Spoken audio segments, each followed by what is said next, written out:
Hello everyone. I just came back from a trip to Egypt, so I wanted to give a little report on the farm and what I experienced and the work we did there.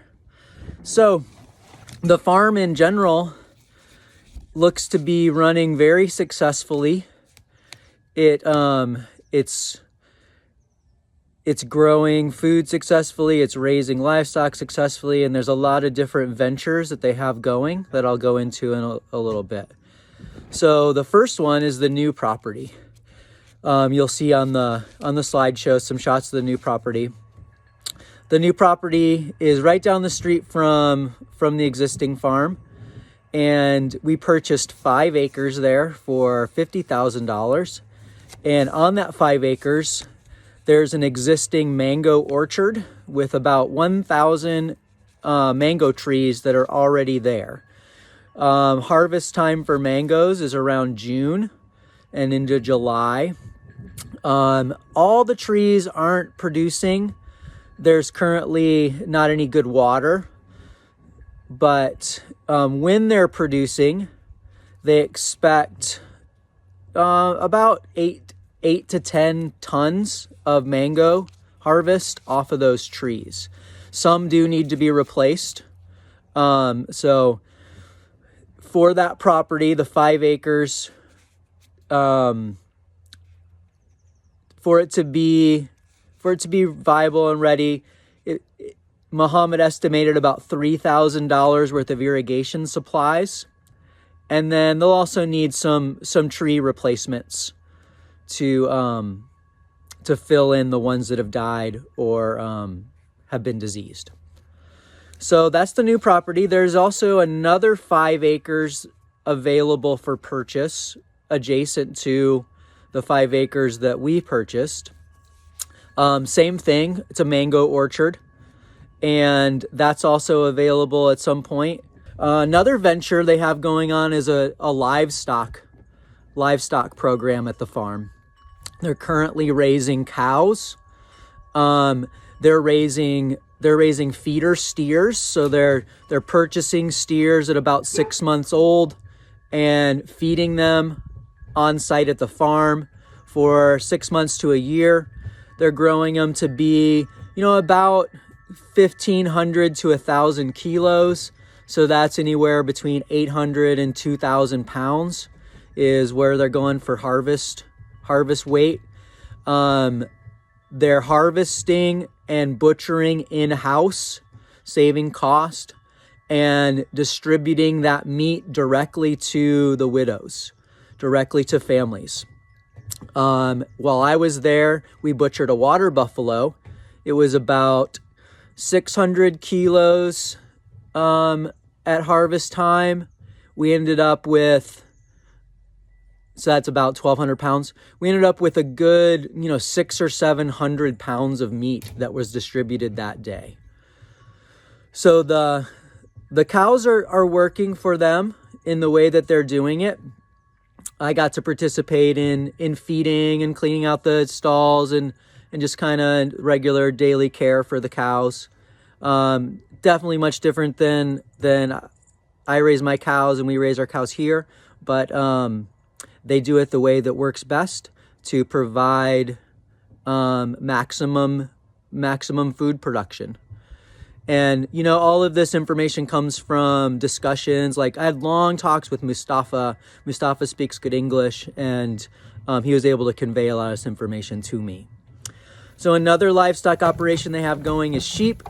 It's not as productive as the cow operation they have. The sheep, they have about 20 sheep. They have 1 ram. They have a few ewes. They have a small breeding operation. They butcher a few sheep a year. And again, it's in-house harvest, in-house butchering, and direct distribution to the families. They also have a poultry operation. They have, about 20 or 30 laying hens. They have some meat birds, but it's mostly for the eggs that they're raising right now. And they also have about 4 turkeys that will be for meat. Those will also be directly distributed to the families. That's all the livestock operations they have going. Additionally, there's a lot of cash crops being grown there on the farm. The largest one is the grape operation, table grape operation. The table grapes, currently about half of the farmland is being utilized for current vineyards. These are table grapes, and last year they estimated about an 18-ton harvest. Some of these are distributed to the widows' families, but the majority of them are taken to market and sold for a profit. Those funds are taken and spent to buy feed, to buy fertilizers, pesticides for the grapes, and to buy other operating expenses on the farm. So right now, there's 3,000 grape plants that are currently in production. They've also doubled that potential by installing trellises and have beds dug and irrigation laid for another 3,000 grapevines. So that will double the yield to another 18 tons. So that's an estimate of 36 tons of grapes that will be sold at market for a profit. And those profits go to the farm operating expenses. Additionally, there is a small onion crop of about an acre. That's a straight cash crop that goes to market. Some are given to the families, but most are sent to market for profit. They're growing some wheat, about an acre of wheat, and that wheat is meant to be directly distributed to the widows in the form of ground flour and whole wheat berries.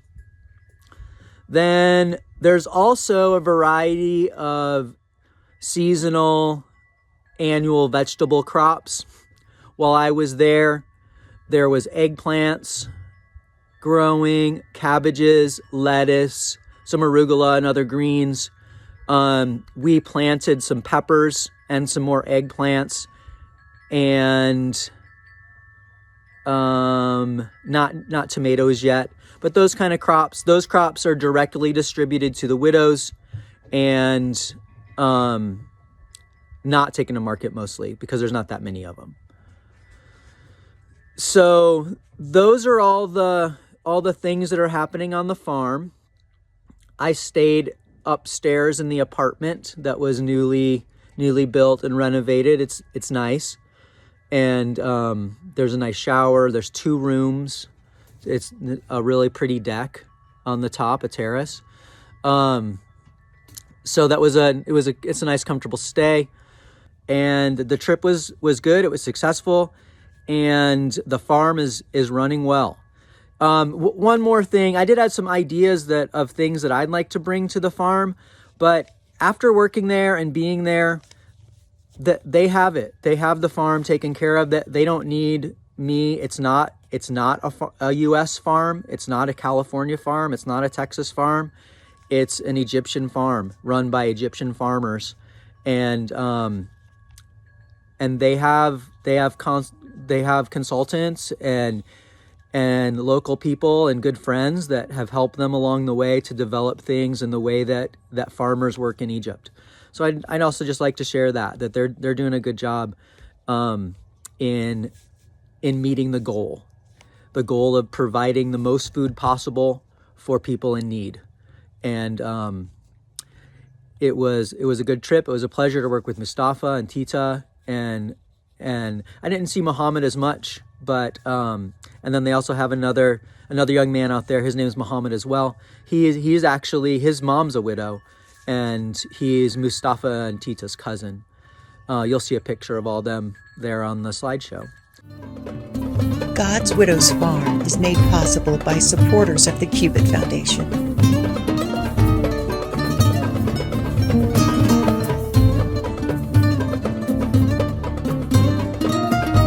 You can help today by visiting cubitfoundation.org and give your gift of hope today.